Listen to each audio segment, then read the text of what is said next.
Goofy horror movies too. Growing up, when I thought of horror movies, I always thought scary. You know, Okay. creepy atmospheres, scary Yeah. looking killers. People having sex and then getting stabbed in the back. Yeah.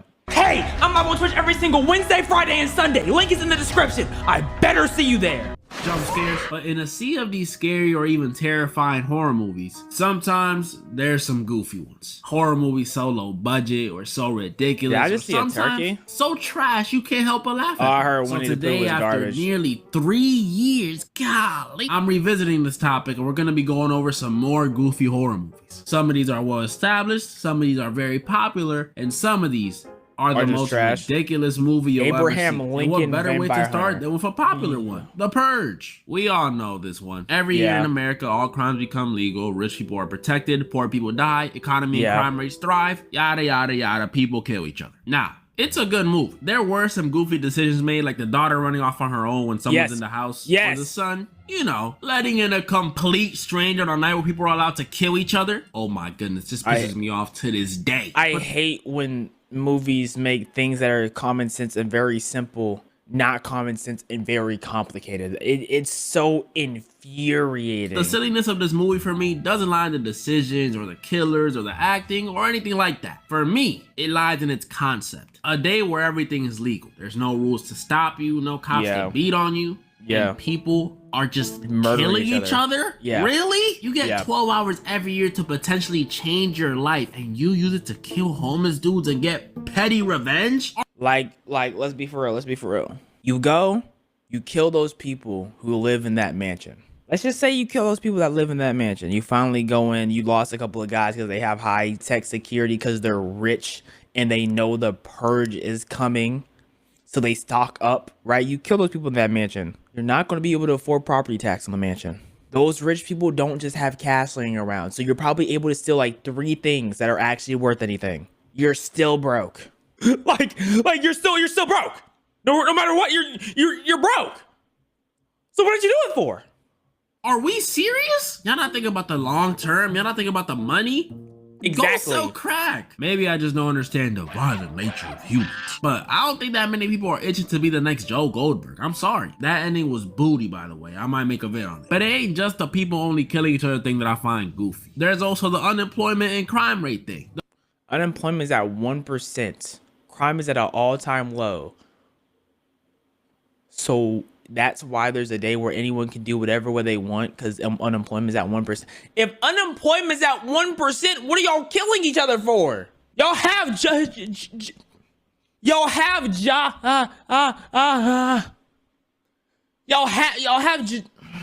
y'all have it. The movie claims that the annual purge lowers unemployment and crime rates. And quite frankly, I don't believe that. Cause that's under the assumption that people don't work jobs because of competition. When in reality, people don't be unemployed because of competition. People be unemployed because these jobs are too dang bougie. We all know it's true. I've had days where I submitted, Yes. not even joking, over 80 Indeed applications. Just for the Indeed. first word of Yes, the email they indeed. sent me back to say, unfortunately. And that's just their approval rates. That ain't even talk about their qualifications. I've seen jobs with requirements like 5 years experience, bachelor's degree, able to lift 50 pounds, fluent in Spanish, German, and Russian, and the job title? McDonald's manager, $12.50 an hour. So no, I don't think people purging each other would affect people's ability to get jobs. Then there's the whole crime rate drop thing. No, just no. If some That doesn't make random sense. purge Like if y'all have one chance in a year, 12 hours to commit a crime, right? People are going to be tweaking the night before because they're going to be stocking up for all the things to make the crimes. And then people are going to be tweaking the week, 2 week, months after because their family members just died and they want their get back. They're not letting it slide. It's not going to be that easy. Purger killed one of my loved ones at 6:59 a.m. You think just because the clock hits 7 a.m. and purge time is over, I'ma be like, You got Exactly. me this year, buddy. That was my favorite odds. I'll get you next year, though. no, I am grabbing the 12 gauge and popping dude. And I'm sure if the purge was real, I wouldn't be the only one thinking this way. Ask yourself right now, you watching this, if someone slapped your grandma and they're right in front of you, are you really willing to wait till next year to get revenge? Exactly. So no, it's also not fixing crime rates. But that's The Purge, which is pretty normal compared to other movies I want to talk about, like The Evil Bong, a movie about a bunch of stoners that come across this evil bong that when they smoke it, it transports them to Bong World, an evil dimension It's full an of killer isekai? Killer strippers? Oh, I wanna go. How many evil... Who are making these? Quan Mills? What is going on? movie has 9 sequels, by the way. Then there's another very popular one, Beetlejuice. I'll be honest, I did not know this movie was a thing for the longest. I had heard a lot of good things about the so-called Beetlejuice, but when I thought of Beetlejuice, I only ever thought of, you know, that little... Exactly, that's who I think of when I hear Beetlejuice. That's the Beetlejuice I know. I don't know what the heck no Beetlejuice movie is. dude. So when I finally watched it, my expectations were high, and I ain't gonna lie, it didn't disappoint. This movie's a definition of goofy, but it's great. I can't even explain what I like about this movie so much. It's not the most exciting story, nothing in it makes sense. It's barely even a horror movie. But as much as I hate to say this word, it has a vibe to it. It has this weird, funny take on afterlife where there's waiting rooms and stuff. That would suck. The music for this movie is just mwah, mwah, mwah. And like, I don't know, when I was watching this, it's like Did y'all watch Booty Juice? to grow some Booty Juice? Beetlejuice. Did y'all watch Beetlejuice? If so, would y'all rate it? things and dye my hair increasing. It was great. If you've never seen it, this movie is about a small town couple, Barbara and Adam, who die after being murdered by a dog. Valid. Kinda, not really. That's just my interpretation of it, but you can't tell me this wasn't murder. And after respawning back at their crib, they find out they're ghost haunting their old house, which is low-key pretty cool. Yeah, they can't leave the crib or get sent to literal Saturn and get attacked by sandworms, but what you know, the heck let's turn was on love or that? something. But their fun is spoiled after a family of snobby New York artists move into their house. And that's when you realize this movie, instead of being about the family being haunted by the couple, it's more like them being haunted by the family because they cannot stand these people. The stepmom, who's also the mom from Home Alone, is just... And that's why ghosts haunts, right?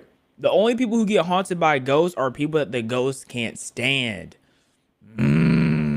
super posh and obsessed with art. The dad who's into bird watching, he's just money hungry. And the dude who plays him in real life is into some disgusting stuff. And then the daughter... Wait, what? Well, and the dude who plays him in real life is into some disgusting stuff. Wait, what is he into? Him in real life is into some disgusting stuff. And then the daughter, well, she's the only cool one. She can actually see the ghost couple, and best of all, she embodies the vibe this movie gives me. Just super goth, man. It's cool, but the couple was annoyed by this family so much, besides Lydia. They did everything in their power to scare them away. Ripped their own faces off, fake murder scenes, nothing worked. They even possessed them and made them throw it back. Might be my favorite scene.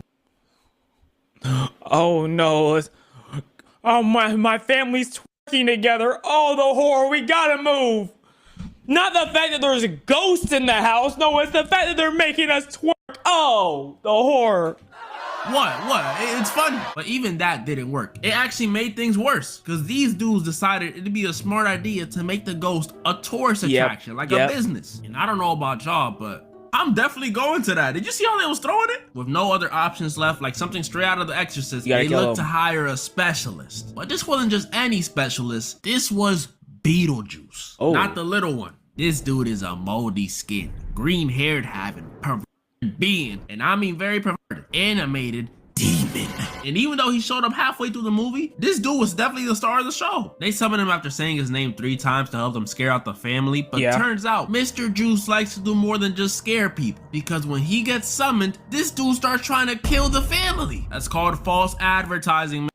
So what does the ghost help them and beat Beetlejuice up? Mr. Juice. Barbara eventually stops him, but it was too late. The damage was already done, and the only cool one in the house, Lydia, didn't trust the couple because she thought it was them that did it. They're ghosts. But don't worry, that wasn't the end for Mr. Juice yet. We see Lydia in her room looking all sad, looking all goth, wanting to not be living, until she goes to the attic and sees Mr. One and Only himself, Mr. Juice. She starts telling him about her problems and how much her parents suck and how why is he so small? Yeah, mental health and stuff. How about you get me out of here? Mr. Juice promises he'll help Lydia with whatever she wants. Oh, it's all over. But before he can, the ghost couple come back. Where were they? you know, ghost stuff. They tell Lydia being dead doesn't make anything any easier, and it kind of sucks. That's right, life is worth living. But this wholesome moment is ruined Why when is the his couple, nose after there? giving Lydia her motivational speech, They had start being exercised. Yeah. In an attempt to impress some business partners, this dude over here started pretty much killing Barbara and Adam. They're already dead, but you know what I mean. With no other choice, Lydia rushes to Goes to Beetlejuice for help, Beetlejuice? and he helps her, but at a price. Beetlejuice is summoned and he does what he does, terrorizing No. and kissing the family and their guests. But he does save Barbara and Adam. Yeah. Price. What's Beetlejuice the agreed price? to help Lydia if and only if she marries him.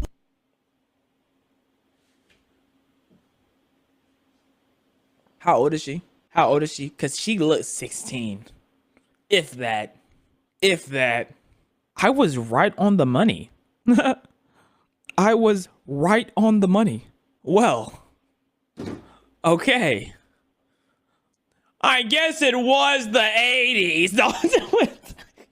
What in the R. Kelly? You're hundreds of years old. This girl's a teenager. She Exactly. really is a demon. Or a Minecraft YouTuber. But before their wedding could be complete, Lydia is saved by Barbara and Adam. And the sandworm from earlier comes okay. through and eats Mr. Juice. What a is fitting that way to go out. sandworm? Like I said, although a little wacky and goth, I really enjoyed this movie. 8.5 out of 10. The vibes are valid. But I cannot say the same about the next movie I'm about to go over. Abraham Lincoln Vampire. I'm not watching This that is real. either. And when I tell y'all That this is looks one of the so most stupid. ridiculous horror movies I've ever watched, yeah, it's a horror movie. I truly mean it. This movie opens up and the first thing we see, a little black kid getting whipped. Okay, all right. This kid is Abe's best friend, and since it's the 1800s, he's sadly a slave. As a descendant of Caribbean slaves myself, Okay. and also probably a slave master. Not cool, white people. Not cool. We see a young Abe Lincoln rush in to defend his friend only to fail. And this Did little not work. debacle, I like that word, gets him, or should I say his family, in more trouble than he thought. Because that very same night, while little Abe is writing in his journal, Don't he do sees it. someone come in the house. And y'all can already guess who or what it was. A vampire. Which off the rip is how you know this didn't happen. Vampires are supposed to be welcome into your house. They can't. Yeah. I actually just found that out because of Sinners, because I don't care about vampires. Like, when it comes to fantasy creatures, vampires are like the least entertaining one to me. I don't know what it is about them, but they're just like, they're boring. I don't know why. They just walk in like they own the place. This vampire, who was the same dude from earlier, was what started it all for Abe. Because after killing Abe's mama, R.I.P., Abe vows to get revenge on him. And this desire Man, for F his mama. is what starts Abe's vampire hunter journey. We see him get recruited. He gets a training arc where he can somehow Where's chop the- down a whole where's the tree in slave one boy swing. at? And eventually kills hella vampires. No, but, after like, where's finally his getting friend at? revenge and reflecting and realizing this vampire thing is bigger than he ever thought. I'll get to that in a second. He comes to the conclusion that that his the only friend? way he'll really make a change in the world is through politics. So then he becomes president. And here during his presidency is where we really see the absurdity of this movie. This is because so if you paid stupid. attention in US history, what war started during his presidency, class? That's right, the Civil War. And now Mm-hmm. follow-up question. Who fought in that war? If you said the Union and the Confederacy, you're wrong. Because in this movie, instead of fighting against Southern slave owners, they fight against It's Southern slave vampires. owners who happen to be vampires. Yeah, the Confederate South and the So slave owners were vampires.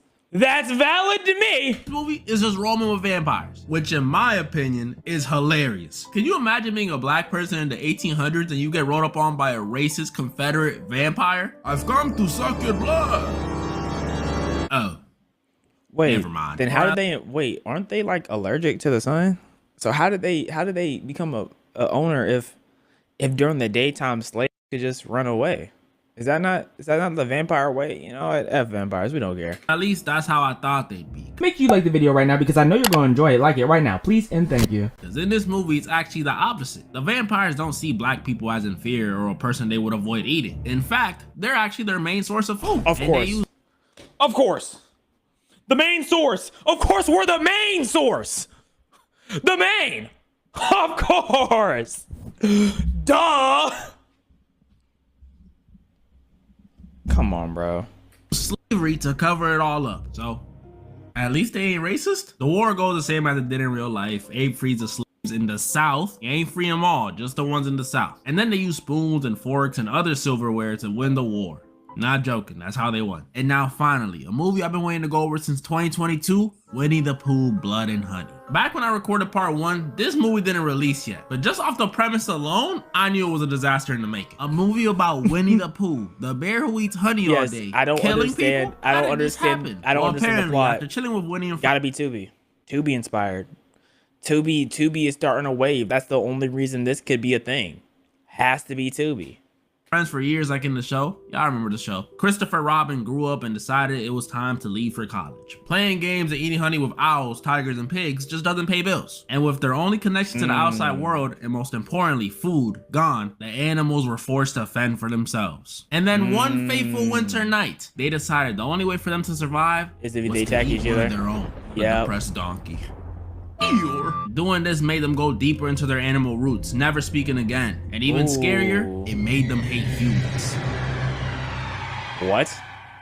And so now Winnie the Pooh kills people. This movie is so unserious. We're literally What? watching Winnie the freaking Pooh and Piglet kill a bunch of girls staying at a cabin just because they can. And it really is just the two of them, because this movie couldn't afford to add any of the other animals. There's no Tigger, there's no owl, there's Why not would even you the leave rabbit. Tigger And it'd be out? one thing if that was the Tigger only was thing my wrong dog. with this movie. But no, the lighting is booty. Winnie the Pooh has super strength for some reason, able to chop off people's hands with one fell swoop. Like what the? Some of the characters make the most ridiculous decisions. Like, why are you still in the hot tub? You just saw him on your phone. And for crying out loud, they're wearing rubber masks. It's not That's even what- subtle. You That's what clearly I'm saying. see it. That was what I was thinking. That was whack. I'm like, why does it look nothing like Winnie the Pooh? Like, why is it not CGI'd? Why is it just a man with a mask on? Like, am I missing something? Like, was he originally actually Winnie the Pooh?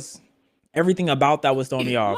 Look. This movie is something. It pretty much ends with Piglet dying and Winnie killing everyone except Christopher Robin, who he lets run away because he still had love for him. But it doesn't end there completely, because apparently since recording part 1, they've dropped a sequel to number this 2, movie, Blood and yeah. Honey 2, which I heard was actually better. And How did they get the clearing to make a second one though?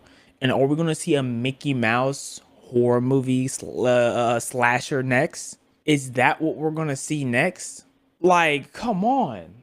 And this year, 2025, they're supposed to be dropping a Poohniverse movie and a Bambi one? Bambi? Nah, I gotta see that one. You know what? Bambi actually does sound like it could be hard. They're literally just taking the horror game route. They saw all these horror games make random shows, horror. Like, they've seen all the SpongeBob horror games. They've seen all the new Mickey Mouse horror games. They're seeing all of these, and they're like, we need to take advantage. There was also some old school cartoon that had their own horror game. I forgot the name of it though. They're seeing all that, and they're taking advantage. Poohniverse What's Poohniverse? What movie is this? movie and a Bambi one? Bambi? Nah, I gotta see that one. That was pretty much all the horror movies I wanted to go over today. Comment down below the ones you guys thought was the goofiest. And don't worry, I will be doing a part 3. There's a few more movies I want to go over. And more. It gotta be Winnie the Pooh, because there is no excuse for Winnie the Pooh to be any type of horror character, period. Of the story? What? It's funny. Y'all wanna just watch them twerk more in Beetlejuice? Shout out Derek, man. Put this bitch back like I'm double heaven. Hold up, triple deuces. Put this bitch up, we got all the juices.